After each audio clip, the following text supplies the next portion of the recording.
All right, what's up, guys? Welcome in. Latest Browns film breakdown podcast. It is it is late, and the Browns have been busy, been trying to make film rooms and get some information out to you guys on my stance on the Kenny Pickett signing, my general opinion on the late night move of Cornelius Lucas, which we will talk about those moves. But there's a lot going on. There's film rooms up early this morning. One on Pickett, his film from last year. One on Lucas and all of his 24 film and what stood out, what didn't. So listen, we got a lot going on at Browns Film Breakdown. Really hope you guys who are podcast listeners or catching us on YouTube, come over, give us a chance, see what we're doing to enhance your Browns experience, and really give the most insightful analysis about decisions the Browns make based on watching the tape. That's what we're all about. Understanding the grind of what it takes to understand a player, what it takes to understand the details, and then giving you guys that right away, quickly. And we're excited about it. And I think we've done some good stuff this morning. So check out those two film rooms. And listen, I hope this podcast finds you well. It was a busy day across the NFL. We'll hit the big things that happened right away. You got Sam Darnold going to the Seahawks. There was a little bit of noise about perhaps Pittsburgh could be in that world. They're not. Ultimately able to land Darnold. He goes 3 years, $100 million, kind of that contract I've talked about for months on this pod, similar to Baker Mayfield. That's a huge domino. And Justin Fields going 2 years, $40 million, essentially a 1 year deal, but 2 years, 40, what he ends up signing on the dotted line, incentive-based second year to the Jets. The Jets kind of wanted to raise the basement, obviously, of their quarterback situation. We know about Justin Fields and his connection with Garrett Wilson. It all can make sense. We'll see if it ultimately works out for Fields and his now third team in his early NFL career. So the odds are not on his side, but listen, Ohio State kids, we hope it works out.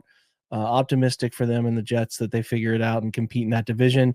But the quarterback market is wide open. The Browns got involved. We'll talk about that in a minute, but you're talking veterans, Aaron Rodgers, Russell Wilson, Jameis Winston, obviously still in the market, Daniel Jones, Jacoby Brissett, a lot of names, Marcus Mariota that we have talked about, Mac Jones.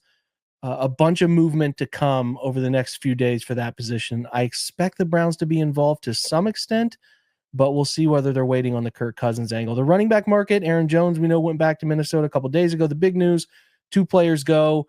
Najee Harris, 1 year, $9.25 million over to he ends up with the Chargers, which I think is a good fit for what they do stylistically, running the football. So Najee's out of the division. And then Javonte Williams, who is a guy I thought interesting younger age player the Browns can maybe take a swing at if it's a bleak market. Williams ends up heading over to the Cowboys, who are now moving on from Rico Dowdle, which is what is obvious, and remains to be seen what direction they ultimately go with the draft. But those are the two names that leave. We'll talk about running backs that I have some interest in remaining a little later in the show. Wide receivers, Chris Godwin, the big one to go at the very beginning of the day. 3 years, $66 million back to Tampa. Whatever they got cooking in Tampa, those guys love it down there, man, and it continues to stay on track. Darius Slayton went back to the Giants, 3 years, $36 million. He gets a pay increase. The bigger news, Josh Palmer on a weak wide receiver market. He goes to the Bills, 3 years, $36 million. That was an interesting one. I thought it was a little out of the Browns' range, but the one I was sort of most interested in was Diami Brown. Ends up 1 year, $10 million with the Jaguars, who were very, very active. Mac Hollins also signed with the Patriots on a 2 year, $8.5 million deal. Tight end, quiet day. Austin Hooper back to the Patriots, 1 year, $5 million. John Bates, Commanders, 3 years. Money's not known yet, but those are the two pieces of news that came out on the day specifically. Offensive tackle is Dan Moore getting massive money from the Titans, 4 years, $82 million. Morgan Moses gets 3 years, $24 million from the Patriots.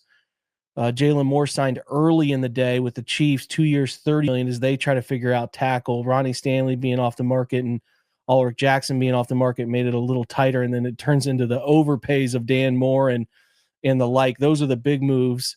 Interior offensive line, Drew Dahlman goes to the Bears, playing center there, 3 years, $42. Ryan Kelly signed 2 years, $18 million. Otherwise, the big news, the big money move, Aaron Banks, which is a real swing for the Green Bay Packers, $77 million over 4 years for him. So that's the big one. And then Ben Bredesen goes to the Tampa Bay Bucks for 3 years, $22 million. The edge market kind of quiet, but we figured out some bigger moves. Hassan Reddick to the Bucks, $14 million for a year. Josh Sweat, bigger, younger name, going to the Cardinals, 4 years, $76 million. Khalil Mack back to the Chargers on a 1 year, $18 million deal. Chase Young back to the Saints, 3 years, $51 million. So a big payday upgrade for Chase Young. And then Derek Barnett back to the Texans, 1 year at $5 million. Darrell Taylor gets 1 year, $5.25 million from the Texans. Otherwise, in the division, Joseph Ossai back to the Bengals and that rotational role, 1 year, $7 million deal. Interior defensive line, huge payday for Milton Williams, who I like. You followed me long enough. I liked him in the draft, but 4 years, $104 million is a really big contract for Milton Williams. Kind of some Carolina connection. Then all of a sudden, he ends up over with the Patriots, who end up forking out a bunch of money. BJ Hill back to the Bengals, 3 years, $33 million. Grady Jarrett immediately gets out of the Atlanta situation. He is now 3 years, 43.5 with the Bears. So that's a big news one. And then Tershawn Wharton goes to the Panthers, who then, like we said, lost out on Milton Williams. They give him 3 years, $54 million. Larry Ogunjobi was released, so he's on the market today. So that's a little piece of news. Sebastian Joseph Day, another interesting kind of lower level name, 1 year, $7.5 million. The biggest early news was Javon Kinlaw getting a really bigger than expected contract with the Commanders at 3 years, $45 million. So that's one to know. And then the Bengals added to Daryl Slayton, a 2 year, $15.1 million. So they're looking to beef up the front for them in that regard. Linebacker, Dre Greenlaw, 3 years, $35 million with the Broncos. Year now removed from that Achilles injury suffered in the Super Bowl. Jermaine Sherwood, who I thought would be an interesting Browns candidate, 3 years, $45 million outside of their range, back to the Jets. Robert Spillane, former Steeler, then Raider, now to the Patriots, 3 years, $37 million. Cody Barton, another interesting mid-level linebacker name from the Titans, goes there for 3 years, $21 million. And then Akeem Davis-Gaither, who was with the Bengals and now to the Cardinals, 2 years, $11 million. And then the cornerback market moved really quick today. DJ Reed, 3 years, $48 million, going to the Lions. Travarius Ward goes to the Colts out of San Francisco. Now goes to the Colts, 3 years, up to $60 million. Byron Murphy back. Pro Bowler is back with the Vikings, 3 years, $66 million. Carlton Davis out of the Lions situation. Now he's with the Patriots, 3 years, $60 million. Nate Hobbs, 4 years, $48 million. A lot of money moved at this position. To the Packers, Paulson Adebo. To the Giants, 3 years, $54 million. Brandon Stevens to the Jets, 3 years, $36. And then Jordan Lewis in the slot to the Jaguars, 3 years, $30 million. The safety market kind of open still. Cam Bynum goes to the Colts for 4 years, $60 million. Talanoa Hufanga, who we love, goes to the Broncos, $45 million, 3 years. Javon Merrick goes over to the Panthers, 3 years, $51 million. And then Jeremy Chen, 2 years, $16 million to the Raiders. And then the Chargers get Elijah Molden for 3 years, $18.5 million. There was some Browns low-level Andre Sisco interest. He goes to the Jets, 1 year, $10 million. And then former Brown Eric Murray to the Jags, 3 years, $22.5 million. So those are the bigger moves on the day. I wanted to update you on those in case you didn't have a chance to pay attention entirely. The day started with massive news of the Browns going out and, making a decision to sign Kenny Pickett. And, they didn't sign him. They traded for him. This is big news. They traded Dorian Thompson-Robinson and a 5th-round pick to the Eagles to bring in Kenny Pickett. It's an underwhelming piece of news, tied a little bit to the Browns' hatred for Steelers players and the connection to Pickett and, kind of mocking Steelers, for taking him in the first round. There's a lot of that bad blood from before, but I also just don't think he's a very good player. Like I said, I put the film room up. You can watch it. I'm not going to ruin the entirety of it, but I'll just say, if this is your second quarterback plan, it's concerning, because who the first quarterback is with this as an immediate fallback makes me pretty uneasy. So I don't love it from that regard. I also don't love occupying the space. I understand, hey, he's got, 25 starts or whatever at the NFL level, 26 starts, maybe even more, a couple seasons, but who Kenny Pickett is. You need to watch the tapes. You can see what he was in Philly away from Pittsburgh, and he got a couple starts there, but this is who he is. And I just feel like I want to chase in the trade world, higher upside swings. Like, it's different to trade for a backup, cost controlled backup like Pickett is for the Eagles, because there's a level of, hey, he's cheap and a backup, and we got that option instead of maybe a $5 to $10 million player on the market. The difference is quite literally that they have a number one quarterback in place, and that it doesn't impact the front line. The Browns should be doing everything in their power to ensure they're chasing every possible means to solving the position long term. That's not where the Eagles were. The Browns are in the world of, we need to solve this position, and that every occupied snap should be about players who have that upside. I understand a 5th round pick quarterback might not have that upside, but you never know. You truly never know. And I just think who Kenny Pickett is right now. So the trade, I don't like. I understand he's still cheap for another year. That's fine. But I am not the Eagles in pursuit of that cost-controlled nature. I am in the pursuit of talent acquisition at this spot at quarterback, and I don't see that here. So that's the move to start the day. Underwhelming. A lot of moves are shaking across the league. That's the noise the Browns make. Frustrating. I don't see it. I don't like it. But maybe you watch the film and watch what I put up. Maybe you feel different.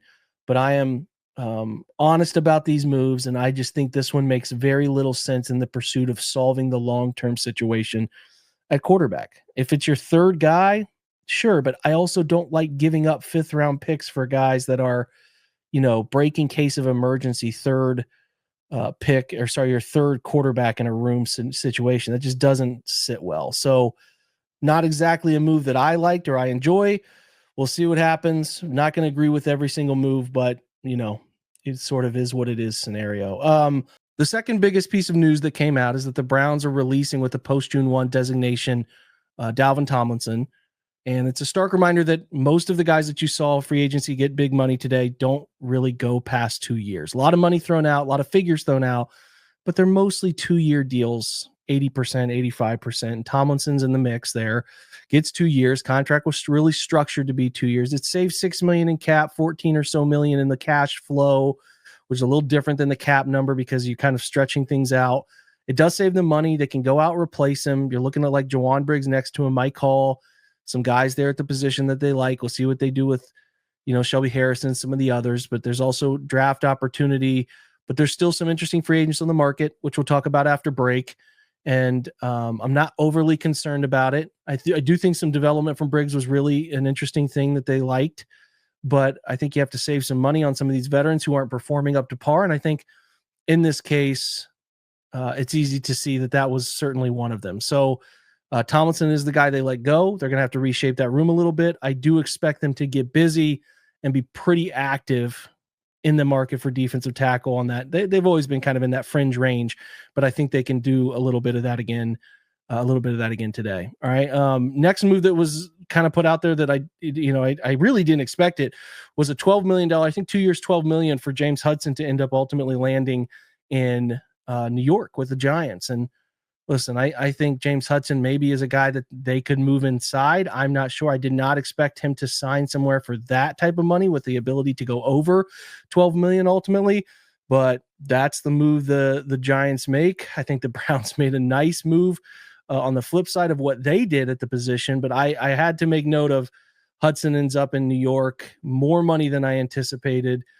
Certainly could. I think there's a outside possibility that there's a comp pick involved, but it's slim. But I'm just was surprised by that. I thought Jedrick Wills could maybe get there, former 1st round pick. We'll see what he ends up going for and where he goes, et cetera, et cetera. But the James Hudson thing was surprising to me because I thought he might be a minimum level player, at least maybe that 1 year, $4 million deal, something like that, based on what he's put on tape. But this also tells you how hungry teams are to try to figure out solutions on the offensive line. So Hudson to New York, a bit unexpected, especially on the first day of free agency. Here late at night, which kept me up and writing and putting together a film room, is that they landed a solution here at tackle a little bit with Cornelius Lucas, who I find to be a fascinating player. Bounced around the league for a little bit, UDFA out of Kansas State in 14. but landed on his feet in Washington here late in his 20s and into his 30s. He's going to be 34 this year, but you look at the tape, there's a lot to really like. He put together a pretty strong season. Really, I would say a relatively strong season across multiple years at the position, where he's played 464 snaps this past year between left and right tackle, mostly left tackle. In 23, he played all left tackle. And then 21 and 22, and even back to 2020, he played a lot of snaps. And even 2019 with Chicago, 507. Then he, like I said, lands in Washington, plays there for 5 years. He plays a bunch of left tackle in 2020, a bunch of right tackle in 21 and 22. The metrics are solid. I think the film, if you want to know more about that, I break that down in detail, about 20 minutes of his film from last year. A lot to really like. Only gave up 1 sack last year in 464 snaps. Not a big sack guy in terms of year by year, mostly 3 or 4 of them. Not a big penalty guy either. Only 19 across his entire career. You're talking 4,116 snaps, only giving up 25 sacks and only had 19 penalties. Only giving up 111 hurries, 162 total pressures. I mean, as far as swing tackles go, you go into this draft wanting to have a third guy at the position between DeJuan Jones, between Jack Conklin, who you're probably going to see a contract restructure.